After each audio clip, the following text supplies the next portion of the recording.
안녕하십니까? 예. 요즘 눈이 좀 안 좋아져가지고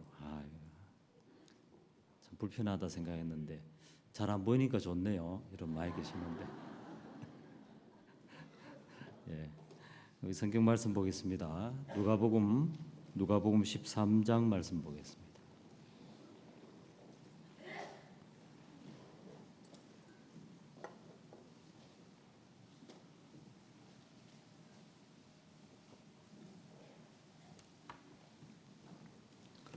신약 성경 누가복음 13장 1절부터 제가 읽겠습니다. 그때 마침 두어 사람이 와서 빌라도가 어떤 갈릴리 사람들의 피를 저희의 제물에 섞은 일로 예수께 고하니 대답하여 가라사대 너희는 이 갈릴리 사람들이 이같이 해 받음으로써 모든 갈릴리 사람보다 죄가 더 있는 줄 아느냐? 너희에게 이르노니 아니라 너희도 만일 회개치 아니하면 다 이와 같이 망하리라. 또 실로암에서 망대가 무너져 치어 죽은 18사람이 예루살렘에 간 모든 사람보다 죄가 더 있는 줄 아느냐? 너희에게 이르노니 아니라 너희도 만일 회개치 아니하면 다 이와 같이 망하리라. 이에 비유로 말씀하시되 한 사람이 포도원에 무화과 나무를 심은 것이 있더니 와서 그 열매를 구하였으나 얻지 못한지라. 가온 지기에게 이르되 내가 3년을 와서 이 무화과 나무의 실과를 구하되 얻지 못하니 찍어버리라. 어찌 땅만 버리느냐? 대답하여 가로되 주인이여 금년에도 그대로 두소서. 내가 두릅하고 거름을 주리니 이후에 만일 실과가 열매니오니와 그렇지 않으면 찍어버리소서 하였다 하시니라. 9절 말씀까지 읽었습니다.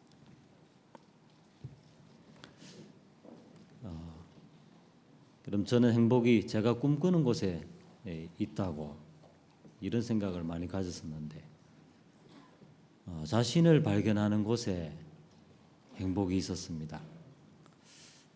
제가 이제 구원을 받고 이제 얼마 안 돼 가지고 구원받으면 이렇게 좋은 일이 온다고 이런 생각이 당연하게 들었는데 이제 저희 집에 이렇게 도둑이 든 거예요. 구원받고 도둑 드니까 좋은 일 아니죠. 도둑이 든 그날 화요일이었는데 제 아내가 이제 마산에 대전도 집회를 참석을 한 거죠.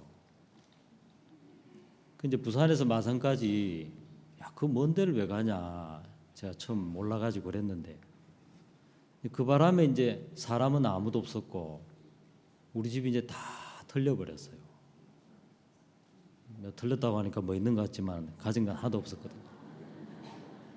진짜 없었거든요.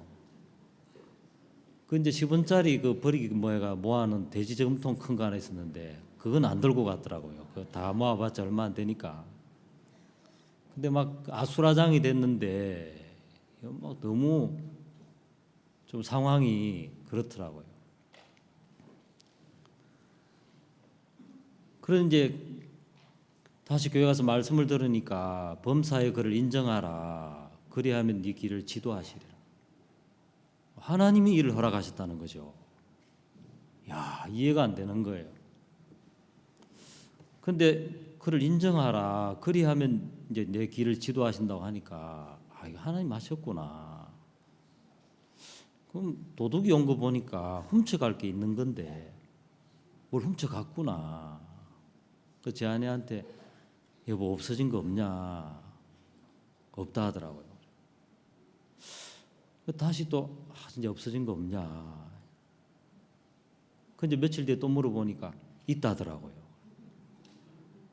그 뭐가 없어졌냐니까 조그마한 나무 과게 조그마한 나무 상자에 이제 그 애기 뭐 돌반지나 목걸이 이런 거 그것들은 이제 차곡차곡 모아놨는데 그게 없어졌다는 거예요.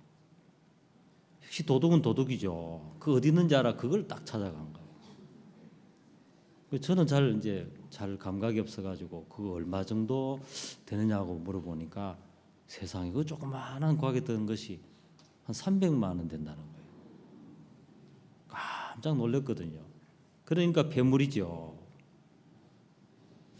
그러니까 지금 제 아내도 인생을 살아오면서 남편이 돈은 못 벌고 힘들 때도 있으니까 물려받은 방법이 뭐냐면 비상시 대책으로 그 다 모아놨다가 진짜 어려울 때는 그 들고 가서 전당포 잡히면은 한 며칠 먹고 사는 거라요. 그 비상 방법이었어요.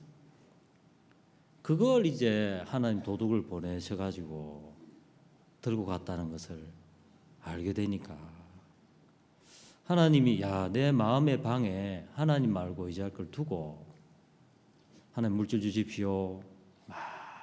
아무리 기도 간절하고 정말 순수한 마음으로 해도 막상 그 상황에 가면은 그걸 쓰겠습니까? 안 쓰겠습니까? 저는 안 쓸지라도 제 아내는 그래 밥 먹고 사는 거죠. 야, 맞구나. 내 마음의 방에도 저런 걸 두고 있으면 내가 하나님 의지할 수 없구나. 이제 그걸 배웠어요. 하나님의 마음을 하나 배우니까 야, 너무 좋은 거죠. 야, 그래. 안 아깝다. 참 수강료도 싸다. 그 이제 잊어버렸는데 이제 한 달쯤 지나가지고 이제 제가 해외 출장을 갔어요. 이제 인도네시아 그 자카르타라는 수도에 출장을 갔는데 그럼 제가 돈 잘 벌게 생겼습니까? 진짜 저 돈 벌 줄 모르고 착한 줄 알고 이런 사람 무능하거든요. 저도 막 그런 사람인데 그 돈이 만불이 생긴 거예요. 만불. 그 당시 만불은 한 1,200만 원 정도거든요. 야, 너무 좋더라고요. 야, 그때 잃어버린 게 300인데 뭐 4개월은 아니지만은 네 배나 주셨구나. 그래서 너무 기뻐가지고 그것도 이제 그때 달러가 새 돈으로 돈 자체가 바뀌었어요. 좀 자그만하면서 이렇게 새 돈으로 바뀌어가지고 은행에서 막 찾아온 신권이면서 새 돈을 다 가져왔는데 마치 금괴처럼 딱 들어붙어 있는 거예요. 여러분 우리나라 돈도 그렇죠. 새 돈은 딱 붙어가 몇 장 안 돼 보이잖아요. 이제 그걸 봐도 너무 기쁜데 이제 비행기를 타고 이제 자카르타 공항에서 김포로 이렇게 날아오는데 비행기를 딱 타려고 할 때 야, 하나님이 진짜 네 배나 주시는구나 마음도 있지만 또 한쪽 마음에서 야, 이런 돈이 언제 생기겠노? 이거 어떻게 내 아내한테 다 갖다 주지? 조금 챙겨야 되겠다. 아주 작은 이제 구름 같은 생각이 일어났는데 이게 안 없어지는 거예요. 너무 좋겠는 거예요. 남자가 아침마다 지하철 표값 받아가고 이거 막 밥값도 막 신경 쓰이고 야, 맞아. 이 기회에 제 아내는 한 7,000불만 줘도 막 입이 찢어지겠더라고요. 그래서 제가 벌써 내가 금액을 정한 거예요. 3,000불을 빼자. 점점 생각이 자라다. 한 7, 8시간을 이제 비행기가 떠서 날아오는데 식사를 한 두세 번 하거든요. 근데 제가 앉아가 비행기 자리가 얼마 좁습니까? 딱 앉아가지고 이제 막 돈을 빼야지. 가방을 이제 선반 위에 못 올리고 딱 발밑에 놔놨다가 이제 싹 가방 열어가 손 넣어가지고 이제 봉투를 싹 만져보는 거예요. 손으로 이제 싹 올리는데 이게 붙어가지고 안 올라오는 거라요. 야, 이러면 안 되는데 지금 탁 올라와 줘야 되는데 한 장 두 장 세는데 그래 이제 막 아무 말해도 안 되는데 하다가 옆에 보니까 시커먼 아저씨들이 앉아 있는 거야. 비행기 좁은데 어이구 볼라 막 집어. 마음이 막 불안해지기 시작했어. 그 좀 있으니까 이제 식사를 가져왔습니다. 그러니까 뭐 치킨 드시겠습니까? 비프 드시겠습니까? 치킨이라 막 먹고. 비행기 오랜 시간 밥 먹고 있으면 가스도 차지요. 화장실도 가야 되는데 이 돈을 빼야 되니까 화장실을 못 가겠는 거야. 마음도 불안하다. 그래 막 또 막 빼는데 이게 안 올라오는 거예요. 자꾸 봉투만 꼬깃꼬깃. 그 긴 시간 날아오면서 제가 잠 한숨 못 자고 또 밥은 계속 먹어가지고 배가 볼록 가스가 차가지고 완전 막 스트레스 받아가 거의 죽을 뻔했어요. 이건 그 긴 시간 그 밤 비행기를 제가 뜬 눈으로 막 탁 꺼내서 빼면 되겠는데 옆에 사람들이 있네.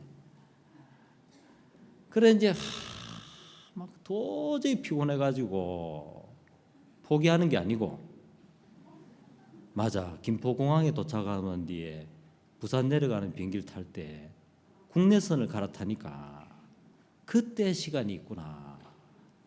그때 공항 화장실에 가서 빼야 되겠다. 아 좋아. 그래 놓고 이제 좀 쉰다고 쉬는 게 이제 선잠을 잤어요. 도착해서 이제 국내선으로 가는데 국내선 가자마자 좌석표를 끊어놔야 되죠. 보딩 패스를 받아야 되는데 카운터 갔더니 아가씨가 지금 바로 있다고 바로 타라는 거예요. 그게 모르고 제가 또 바로 탔어요.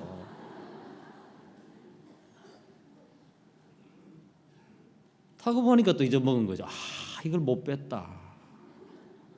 그래서 또 다시 가방을 꺼내가 한 시간 내내 이제 이게 또 안 올라오는 거예요. 들어붙어 가지고. 그 좀 있으니까 또 성문이 와가 주스 드시겠습니까? 아 주스 한 잔 달라. 안 그래도 배가 볼록한데 돈이 아까워 또 주스 한 잔 마시고 이게 아닌데 이러면 안 되는데 그건 이제 가물가물하고 막 걷잡을 수 없이 내 마음이 가더라고요. 그러면서 안 나던 기억이 다 나는 게 김해공항에 도착하면 수화물 찾는데 수화물 찾는 그 옆에 화장실이 하나 있었던 거예요. 그걸 다 기억해낸 거예요. 야 하늘이 나를 안 버렸구나. 수화물 찾고 그 다음에 화장실 들렀다 가자. 거기서 빼자. 이 속에 창근도 버리고 돈도 빼고.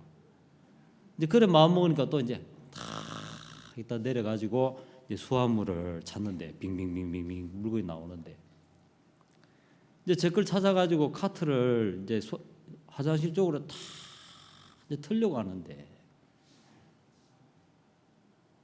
이제 저보다 먼저 한 사람이 나간 거예요. 공항은 자동문이자 자동문.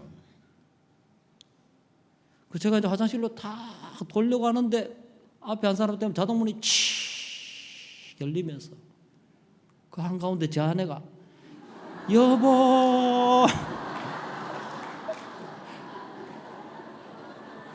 진짜 달덩어리 같은 제 아내가 좀 동글동글하거든요.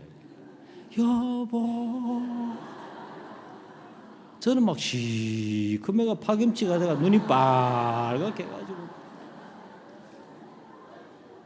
그래서 제가 막 털려다가 그래 돼가지고 그때 제 마음속에서 고마해라 이 자식아. 차마 입에 담을 수 없지만 이 강아지야 하고 막 이 더러운 놈아 고마해라 이 자식아. 하나님 막았다. 치 그러잖아. 저는 흑암이고 제 안에는 빛이고 그래야 돼 비틀비틀 밀고 카트를 밀고 나오니까 저를 보고 제 아내가 너무 고생한 줄 알고 여보 힘들었지요. 너무 피곤해 보여요. 오늘은 모범 택시 타고 갑시다. 더 미칩니까 안 미칩니까? 내가 어떤 놈인지를 모르고 지금 이 사람이. 그래 모범 택시 탁 타가지고 제 아내를 못 쳐다보겠는 거예요. 잠깐만 보고 있으면서 이제 가방에서 그 꼬깃꼬깃한 봉투를 탁 꺼내가지고 제 아내에게 줬어요. 이거 받아라. 이거 만불이다. 제 아내를 못 쳐다보겠네. 창가를 쳐다보면서 말을 안 하고는 안 되겠는 거예요. 그래서 여보 내가 자카르타 공항에서 그 밤새 날아오면서 당신 몰래 내가 3,000불 빼려고 별 미친 짓을 다 했다.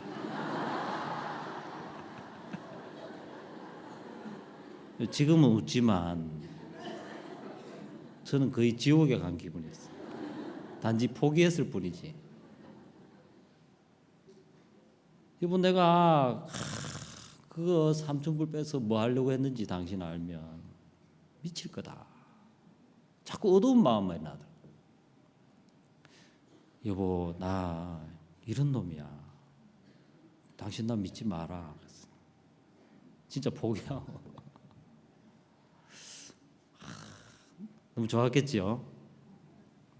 너무 그 뒤로 제 아내하고 이렇게 행복한 마음이 됐어. 구원받고 제가 이렇게 또 목회자가 되고 신앙생활을 하면서 내가 원하는 어떤 신앙이나 믿음을 내가 가지려고 하는 동안에는 너무 힘들더라고요. 전부 힘들면 제가 그만둘 텐데 그 또 나름대로 또 뭐가 좀 있었던 거예요. 그런데 이제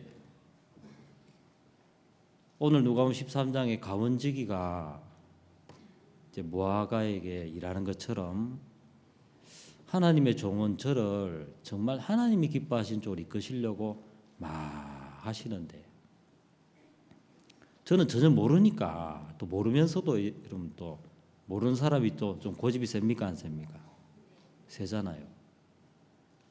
그래 이제 막 이제 마음은 이게 아니구나 싶은 마음이 들지만 스톱이 안 되는 거예요.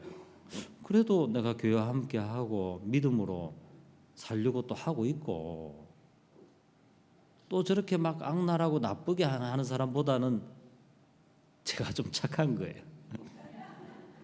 아이고 맞습니다. 그렇게 웃어야 되는데 진짜 제가 좀 착한 줄 알았거든요. 저 정도는 내가 아니야. 근데 여러분 이제 참 교제라는 게 이렇게 둘러 앉았을 때 교제하고 어느 날 너를 탁 지명해서 이야기하는 거. 하나님의 종이 여러분을 지명해서 교제하자 그러면 기뻐해야 됩니까? 두려워해야 됩니까? 기뻐해야 된다는 건 이론이고 실제는 어떻습니까? 어이구 나를 찍으시려고 그러나 어쩐지 막 두려움이 드는 거예요. 그래 이제 막 마음을 막 좁혀 오시는데 그 이제 많은 말씀을 듣죠. 야 그대로 받아라. 그래 한 번은 막 또 교제를 하는데 야 이번에도 너무 간단 명료하고 정확한 말씀을 하시는 거예요. 자네들이 생각을 믿으니까 사단의 종이잖아. 나는 말씀을 믿어. 너무 부럽기도 하고 그래서 목사님을 존경합니다. 막 그렇게 말은 하는데 자네는 자네 생각을 믿잖아. 그것도 맞잖아요. 근데 어쩔 수가 있습니까 없습니까? 이게 해결이 안 되는 거예요. 그래 이제 한 번은 또 이제 막 마음이 몰렸는데 이번에는 좀 그대로 받아보라고 또 종들이 그러시는 거예요. 그래서 이번엔 진짜 목사님 말씀을 그대로 받아야 되겠다. 나가 하시는 거예요. 그래 제가 이번엔 진짜 나가야 되겠다. 침낭을 옆에 들고 가방을 들고 막 이렇게 강남교 1층 그 주차장 쪽으로 막 아닌데 하면서 이게 아닌 것 같은데 하면서 막 이 브레이크가 안 걸리는 거예요. 그 차를 타러 차 앞에 갔는데 차 문을 열려면 뭐가 있어야 됩니까? 차 키가 있어야 돼요. 그럼 제가 차 키를 항상 허리 벨트 고리 여기다 탁 걸어 놓거든요 이렇게. 근데 탁 잡았는데 키가 없는 거예요.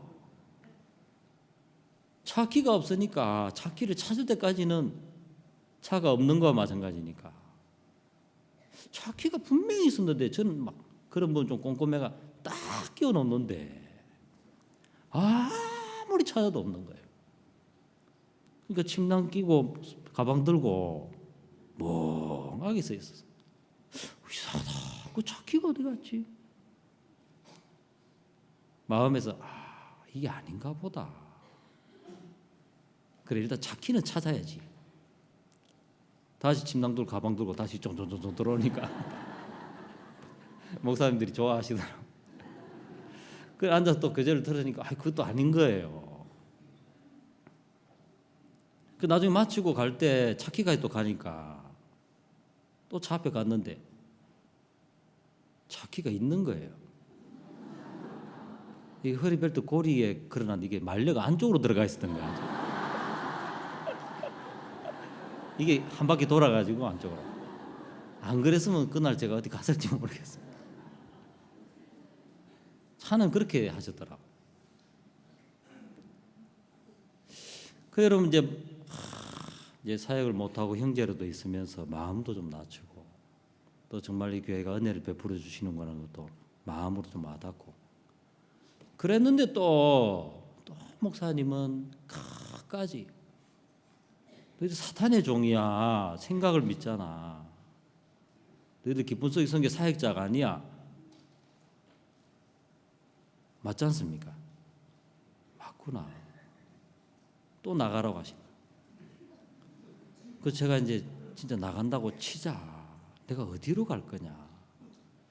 목사님 앞에서는 갈 곳이 없습니다 하면서도 또 가는 거죠.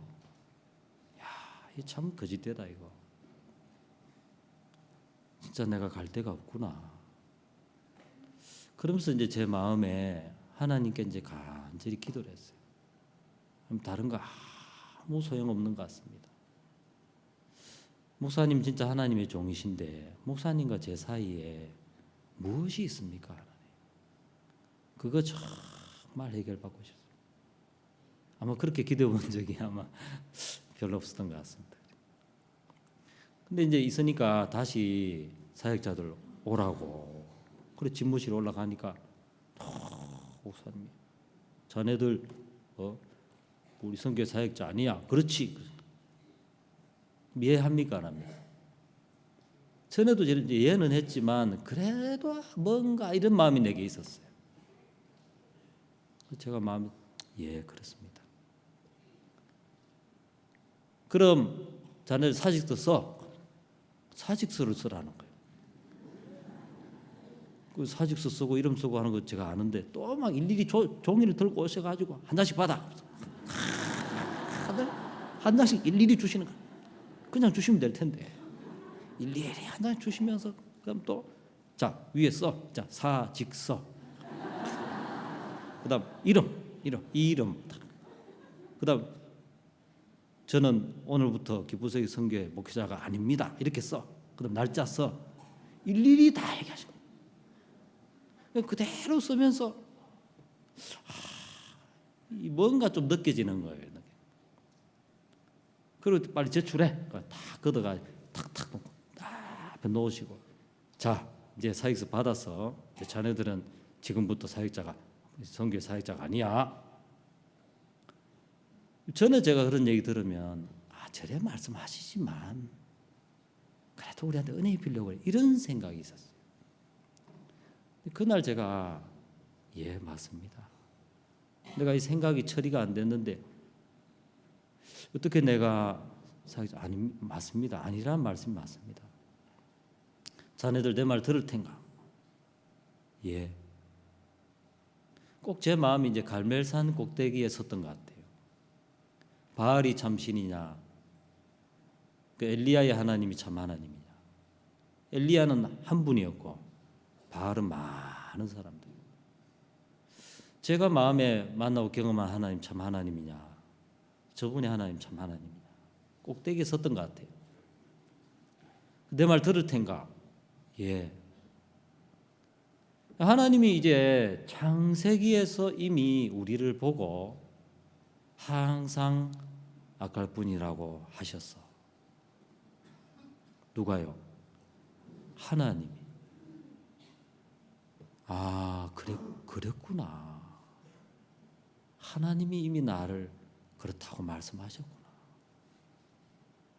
그럼 제가 구원받을 때 어떻게 의인이 될 수 있냐? 그래도 이제 이런 마음을 막 고집하다가 내 마음이 좀 낮아지면서 말씀이 하나님 나를 어렵다 하셨구나. 이게 사실이네. 사실 앞에 뭘 주장하겠습니까? 이게 사실이구나 하면서 그게 끝났거든요. 한 번도 그게 변한 적이 없습니다. 내가 의인이다. 그 변한 적 있습니까? 점검이거든, 점검. 그날 이렇게 들으면서 그게 사실이구나. 하나님이 나를 보시고 항상 악할 뿐이라고 말씀하셨구나. 그랬네. 이게 나였구나. 그러면서 보니까 제가 막 끊임없이 고집한 거예요. 내가 악만 있는 사람이 아니라는 마음을 수도 없이 내가 가지고 그런 마음을 먹고 있었는데 제가 알았습니까? 몰랐습니까? 전혀 몰랐던 거예요. 야, 이게 나구나. 그때부터 이런 나를 내가 조금이라도 귀히 여기고 괜찮게 여겼다는 이 자체가 하나님을 업신여기고 또 무시했고, 이런 나를 조금이라도 귀히 여기는 그 마음 자체가 교만이고, 이것이 은혜에서 나를 다 떠나게 한 것이구나. 그런 것들이 막 마음에 비춰지는 거예요. 그 다음에는 내가 살아있는 것도 은혜구나. 항상 악한 자가 살아있으니까. 또 항상 악한 자가 이 교회 안에 있으니까 정말 은혜구나. 이런 악한 자가 사역자라고 이렇게 사역을 하고 있으니까 너무 큰 은혜구나. 전부 은혜인 거예요. 너무 감사하더라고요. 그래 여러분, 제가 들은 이야기인데 아프리카의 어떤 선교사님이 사진을 찍었는데 20명이 있어서 아프리카 형제님한테 그 사진을 현상에서 다 나눠주라고 줬는데 19개 다 돌려주고 하나가 이제 누군지 모르겠다면서, 선교사님 이거 누군지 모르겠습니다. 한 사람이 없습니다. 그러니까 딱 보도 이거 자네야. 왜요? 자기를 본 적이 없으니까. 여러분 자기를 보셨습니까? 잘 웃다가 그 대답은 대답 안 하지. 진짜 여러분 자기가 비춰졌을 때 그때 말할 수 없는 참된 은혜가 이렇게 있더라고요. 그럼 제가 오늘 읽은 누가복음 13장은 어떤 갈릴리 사람들이 한 두어 사람이 와서 말하기를, 갈릴리 어떤 사람들이 그 피가 빌라도가 드리는 그 제물로 드려진 비참한 결과를 맞았다는 거예요. 그 사람들 진짜 막 되게 악했던 모양이다. 천벌을 받았네. 또 실로암에서 망대가 무너져 가지고 이제 사람들이 치여서 죽은 18명이나 죽었다는 거예요. 아이고, 어때 좀 그런 불행을 당했냐. 그럼 어떤 마음이 듭니까? 그런 일을 당할 만한 마음을 가졌구나. 이래 생각하지. 나도 똑같이 그럴 자라는 생각을 안 갖는 거예요. 근데 예수님이 막 굳이 비유를 들어가시면서 너희도 만일 회개치 아니하면 다 이와 같이 망하리라. 이런 말씀을 들으면 우리 마음이 어떻습니까? 너도 회개치 않으면 이와 같이 망해. 그러면 그렇습니까? 그럼 좀 회개해야 되겠네요. 그렇습니까? 아이고, 회개 어쩌나. 회개 안 된 걸 아시는구나. 큰일 났네. 두려워라. 첫 번째입니까? 두 번째입니까? 마음이. 그러니까 대답 안 하는 참 그렇죠. 아닌 척하는 또 그런 기술이 있다고. 이건 희한하게 여러분 두려워요. 예수님의 말씀인데. 귀하다. 너 참 잘했다. 그렇게 하시면은 예, 아멘. 그런데 너도 회개치 않으면 이와 같이 망한다. 그러면 이제 어찌 될란고. 그러니까 이제 막 예수님은 우리가 망하기를 원하겠습니까? 망하지 않기를 원하시겠습니까? 망하지 않기를 원하시죠. 회개가 되어져서 망하지 않기를 원하셔서 이야기를 하고 계신데 우리는 사실 하나님과 다른 마음 속에 있는 거예요. 어제 떡 굽는 가는장이 술 맡은 가는 두 사람이 결과가 달랐던 것은 다른 마음 때문에 다른 마음. 떡 굽는 가는장은 자기가 좀 잘났어. 난 괜찮아. 그런 마음을 가지고 있으니까 자기 보기에 구운 거 좋은 걸 반드시 얹게 돼 있는 거죠. 우리가 다 이런 자라는 것입니다. 이런 자. 근데 어느 날 이렇게 자신을 발견할 때, 내가 이랬구나 하고 돌이켜지고 망하는 길이 아니라 술 맡은 가는 장처럼 포도즙만 딱 의지하는, 말씀만 의지하는 믿음의 사람이 돼 복을 입는 이야기거든요. 그걸 예수님이 이제 비유로 말씀하신 거예요. 자, 6절 말씀을 한번 보겠습니다. 이에 비유로 말씀하시되 한 사람이 포도원에 무화과 나무를 심은 것이 있더니 와서 그 열매를 구하였으나 얻지 못한지라. 한 사람이 이제 포도원에 나무를 심었는데, 포도원에 마땅히 심어야 될 나무는 포도나무입니다. 그죠? 포도원이니까. 근데 거기에 무화과 나무를 심었다고 하셨어요. 그러니까 이 무화과 나무가 심길 수 없는 나무인데 포도원에 심긴 거예요. 여러분들 나무 심어 보셨죠? 심을 때 무슨 나무 심을까 생각하지 않습니까? 과실수를 심을까 아니면 그 안 달리는 그저 막 잎사귀 좋은 거, 보기 좋은 걸 달 거냐. 여러분이 감나무를 심었다고 합시다. 여러분이 심은 거예요. 심은 사람이 제일 확실하게 무슨 나무인지 알지요. 감나무 앞에 가가지고 배 나오기를 구하겠습니까? 아니죠. 또 무슨 나무 있습니까? 하여튼 나무를 잘 모르겠네요. 대추나무 사랑 걸렸나? 대추나무에 가가지고 막 탱자 나오기 여러분 구하겠습니까? 아닙니다, 여러분. 저도 오랜 시간 보니까 어떤 생각을 가지고 말씀을 대하니까 눈에 보면서도 못 보더라고요.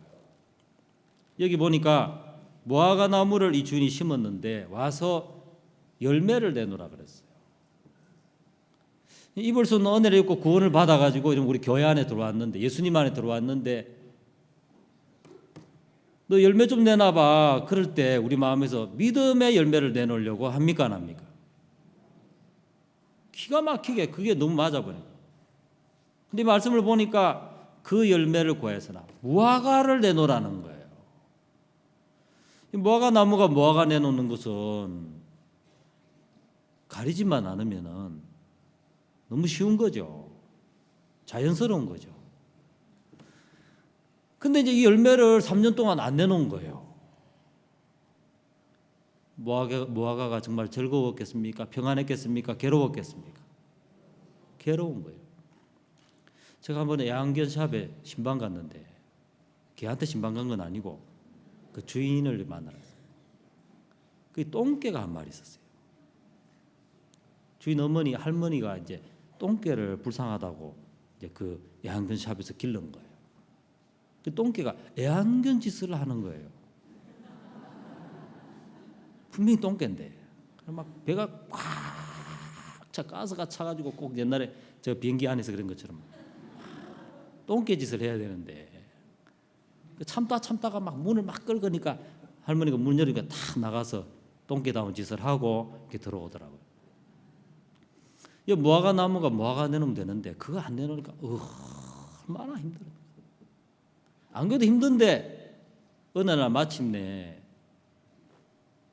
자기라는 이 무화과 나무를 향해서 주인이 가원지기하고 대화를 하는 거예요. 야, 가원지기, 내가 3년을 와서 이 무화과 나무를 보고 열매를 내가 구했는데 안 내놓더라. 찍어버려라 이거. 이 땅만 버린다. 무화과 나무 더 긴장. 어이구.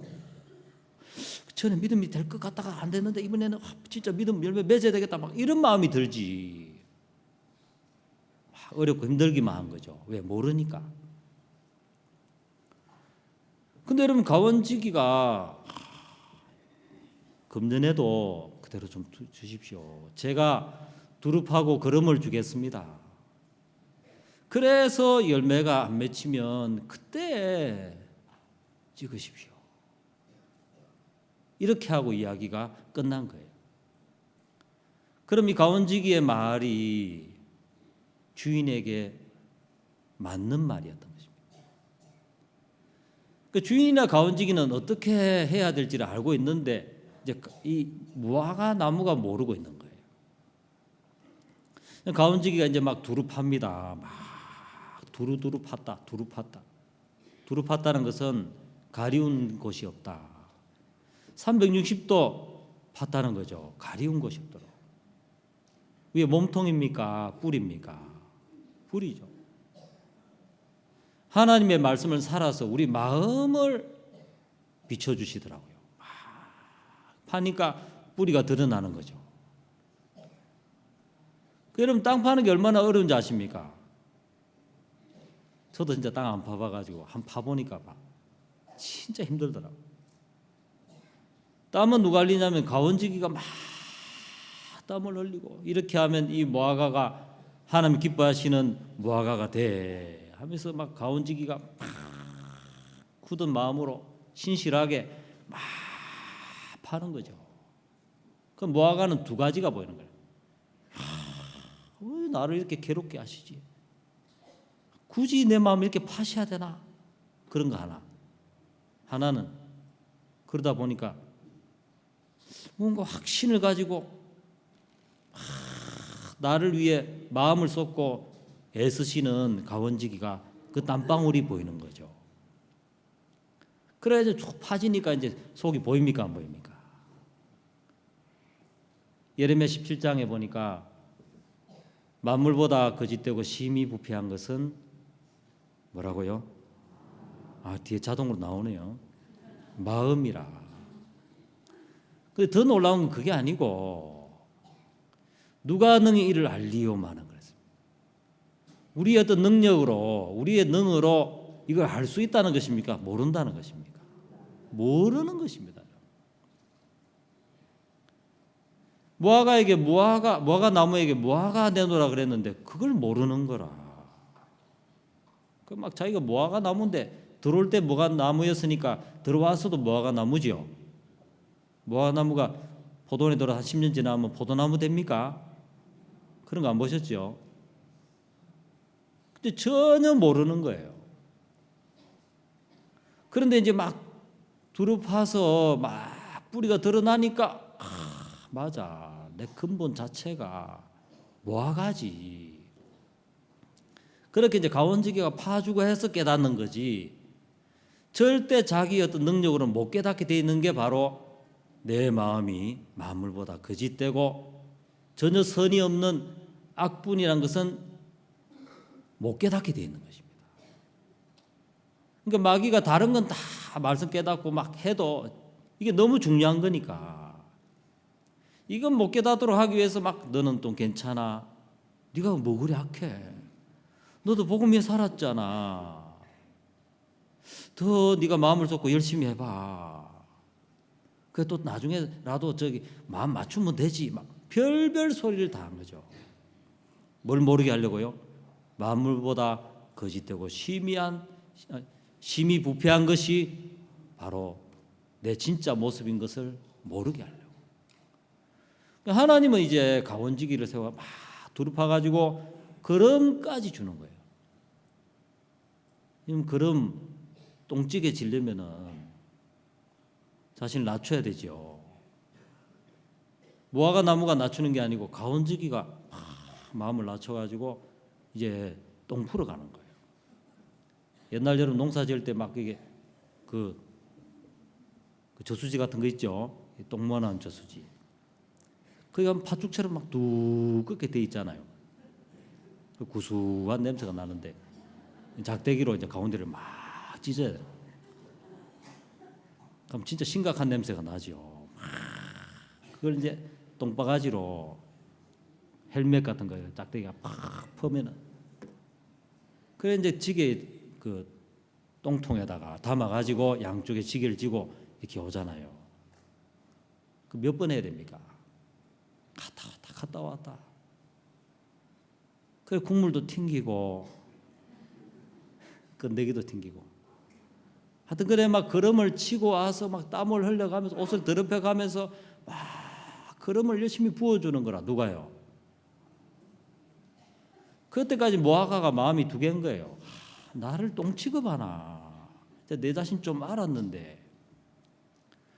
근데 뭐가 또 보이냐면 분명한 확신을 가지고 막 땀을 흘리면서 자신을 더럽혀가면서 거름을 부어주는 가원지기가 보이기 시작합니다. 그러다 보니까 자기 마음에서 막 힘있게 올라오는, 뿌리에 힘있게 올라오는 게 뭡니까? 저는 그거 눌러야 되고 감춰야 되고 그랬는데 진짜 자기가 모아간 거예요. 모아가. 이제 이론이 아니고 야 진짜 내 올라오는 게 다 악이구나. 그걸 이제 하나님이 이 성경을 통해서 이야기하신 거예요. 그럼 제가 첫 사역을 이렇게 경북 성주에서 했는데 참외를 많이 재배하죠. 그건 다 참외 재배를 해요. 한 번은 형제님들이 전도사님 와서 결혼식에 와주세요. 그래 결혼식 가니까 하우스로 갔어요. 참외가 결혼을 한다더라고요. 저는 그런 거 처음 들었거든요. 아 여기서 결혼식을 합니까? 아 그래 막 동네 할머니들 일당 3만 원 주고 다 오셔가지고 도르코칼 딱 들고 빨래판 들고 막 참외 몸통 그 뿌리를 샥샥샥샥. 야 아프겠지요. 또 살아 있는 건데 샥샥 빼고. 그다음에 호박 묘종에 머리를 슉슉슉 자르는 거예요. 그래 이제 둘을 나무집게로 이렇게 딱 붙여가 나무집게로 살짝 찍어 놓는 거예요. 3개 집으면 안 되고 딱 붙어 있도록. 그래 하고 잔치를 하고 막 지나가는 사람 밥을 다 주시고 이제 결혼했다는 거예요. 야, 참 쉽다. 그게 무슨 결혼이냐. 그래서 제가 궁금해가지고 근데 신랑이 누구고 신부가 누굽니까? 그러니까 누가 신랑인 것 같습니까? 여러분도 비슷하시네요. 호박이 신랑이에요, 신랑. 참외가 신부라 하더라고. 아, 그렇게 되는구나. 참외가 본래 자기 뿌리로 사는 건 너무 비참하대요. 겨우 한두 개 맺고 이제 병에도 약하고 면역력도 약하고 비실비실하다 죽는데 참외 뿌리를 싹 잘라버렸대요. 그 참외 죽었어 안 죽었어요? 죽은 거죠. 정확하게 말하면 죽은 자와 방불한 거죠. 호박은 이제 머리를 잃어버리고 2개 붙여서 딱 집어넣으니까 이제 호박 뿌리로 사는 그 모양이 만들어진 거예요. 근데 왜 나무 집게를 집어넣냐니까 2개가 다르기 때문에 충돌이 일어나는데 참외는 잘려진 거예요. 그러니까 점점 이제 보름 동안 두는데 호박의 진액이 참외 속에 막 자연스럽게 점령에 들어가는 거예요. 왜? 참외가 잘려졌으니까. 보름 지나니까 또 이번에는 이제 출가한다고 오라더라고. 출가한다고. 그 이제 신랑 신부 한 몸이 돼가지고 집게를 떼도 된다는 거예요. 집게 떼는데 그 막 기뻐하고 잔치를 하고 막 그래야 하시는 거예요. 열매도 없는데. 저야 농사를 모르니까 이해가 안 돼요. 아니 이게 뭐가 그렇게 기쁜 일입니까? 전도사님, 이제 이 참외는 옛날 참외가 아닙니다. 이제 이 참외는 호박의 진액으로 살기 때문에 그 참외를 슈퍼 금사라기 참외라고 하더라고요. 옛날 참외가 아닌 거예요. 이제 붙었습니다. 호박의 진액이 막 흐릅니다. 한 몸이 된 이 슈퍼 참외를 이제 준비해 놓은 각동각처로 딱딱 심는 거예요. 이게 출가예요, 출가. 그리고 너무 기뻐하다. 농사 잘 되겠습니다. 그래 이제 또 한참 있다가 천년매를 맺을 때 이제 한번 갔는데 이제 가다 보니까 다 이제 대추 알만한 크기로 맺었는데 하나가 막 주먹만한 걸 맺었더라고요. 한 그 참외가. 그래서 제가 야, 내가 기도를 해드렸더만 잘 됐는가 보다 싶어가지고 야, 이 참외 너무 잘 됐네요. 야, 다른 것도 이것처럼 됐으면 좋겠습니다. 하니까 아이고 전도사님, 이놈 이거 이 고집이 너무 셉니다. 내가 이러지 말라고 막 제초제를 3번이나 뿌렸는데 이 짓을 합니다. 이놈의 자식 하면서. 그 부친님인데 막 성큼성큼 가셔가지고 그걸 통째로 막 뿌리채 뽑아가지고 이 하우스 안에 두렁이 있어 이렇게. 요 중간에 고랑에다가 패대기를 팍 치는 거예요. 이러지 마라 그랬는데 이놈의 자식 하면서. 그래 제가 이해가 안 되는 거죠. 아니 왜 그렇습니까? 전사님 이거 호박에다 붙일 때는 호박으로 살아라고 이렇게 했는데 가끔 잘려졌는데도 고집 센 놈이 있대요. 끝까지 막 자기가 좋은 열매 맺어가지고 칭찬받아야지. 그거 아닌데 애를 쓴대요. 지금 뭘 받아야 됩니까?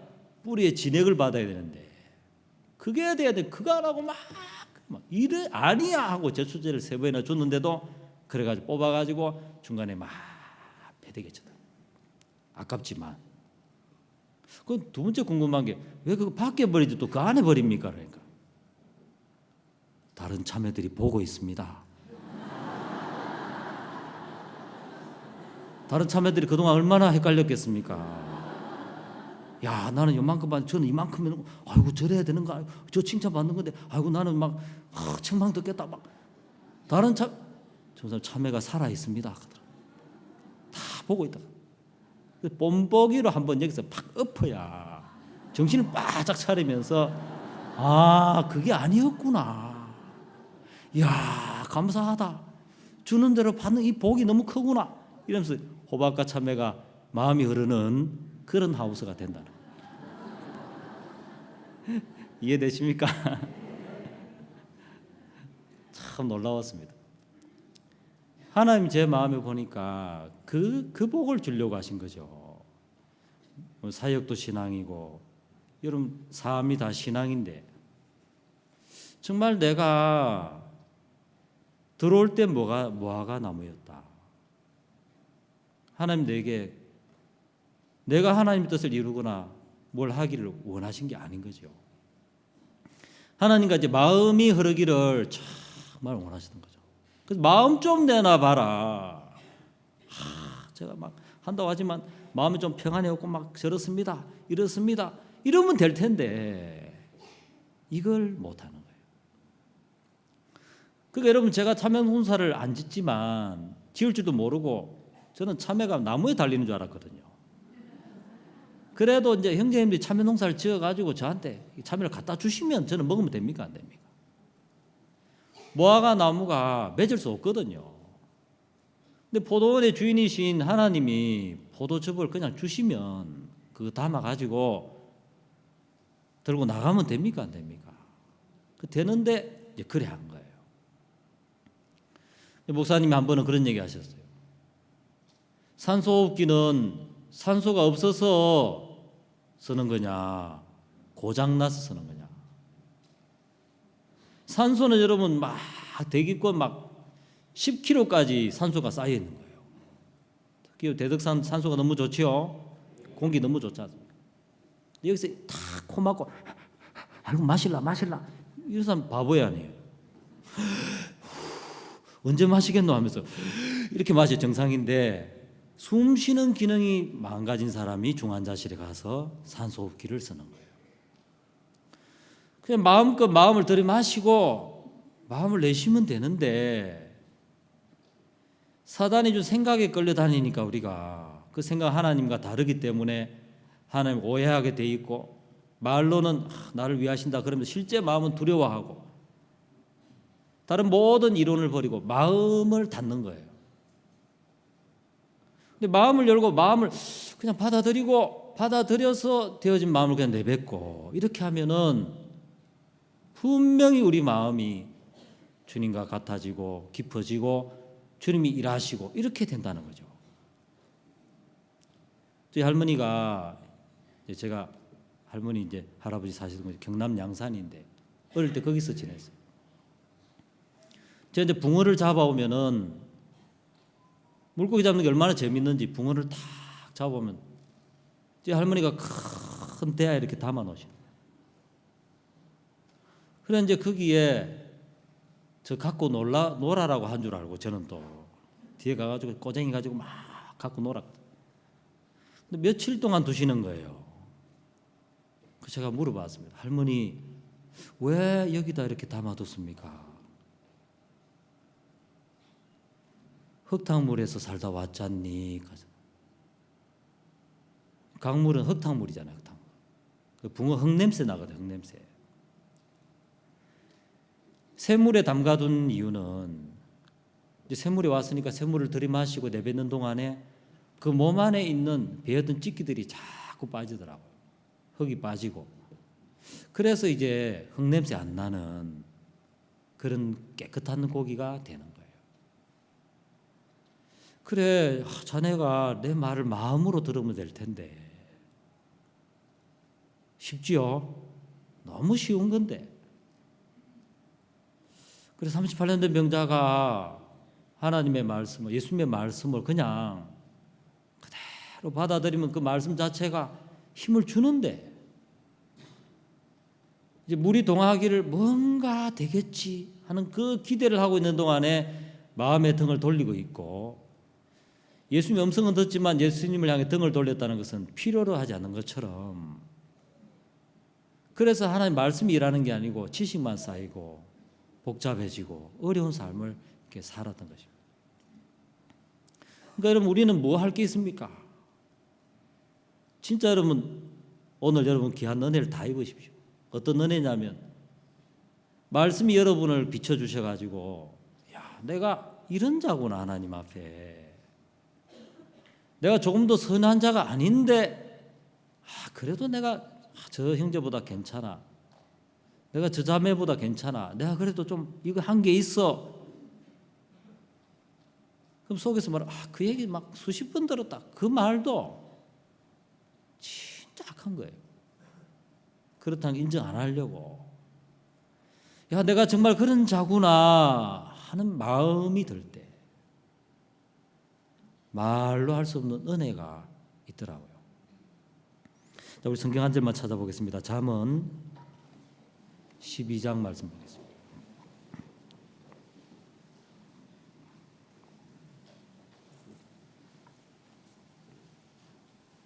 (12장) 11절.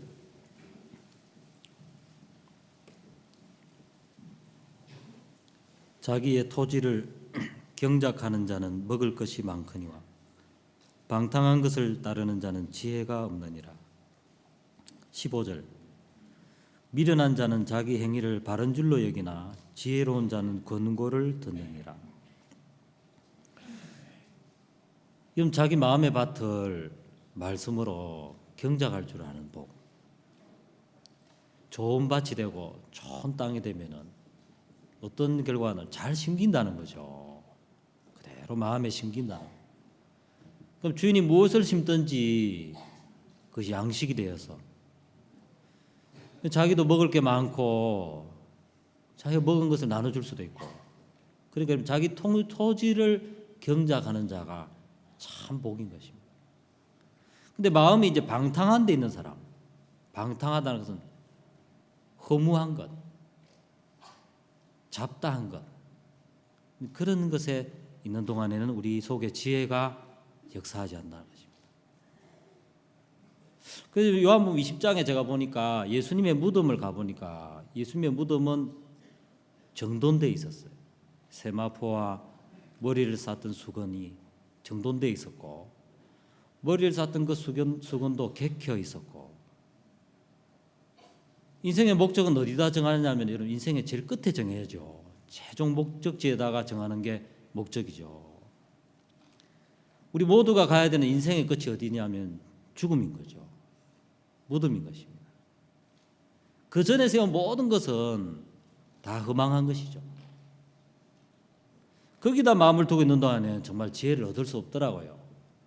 죽음을 넘어갈 수 있는 것, 그건 바로 우리 안에 하나님의 말씀이 임하는 것. 그 자기 토지를 경작할 줄 알게 되는 거죠. 야, 내가 참 무익한 인생인데, 육체로 끝나야 되는데 하나님 말씀을 주셨구나. 그러면서 15절 보니까 미련한 사람은 어떤 사람이냐, 자기가 잘하고 있다고 생각하는 거예요. 자기가 행위가 바르다고 생각하는 거죠. 하나님은 너는 지금도 넌 악분이야. 넌 들어올 때 모아가였잖아. 너 들어올 때 죄를 못 이겼잖아. 욕망 덩어리였잖아. 지금도 너는 모아가잖아. 아, 내가 이게 아니겠다. 내가 틀릴 수도 있겠다. 자기를 불신하는 마음을 가지면 그 사람은 주변 사람들의 권고와 종의 권고를 마음으로 듣습니다. 그러면서 야, 그런 마음 진짜 어리석었구나.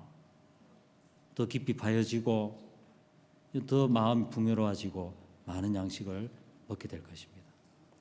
그래서 여러분 말씀으로 말씀이 나를 찌르네.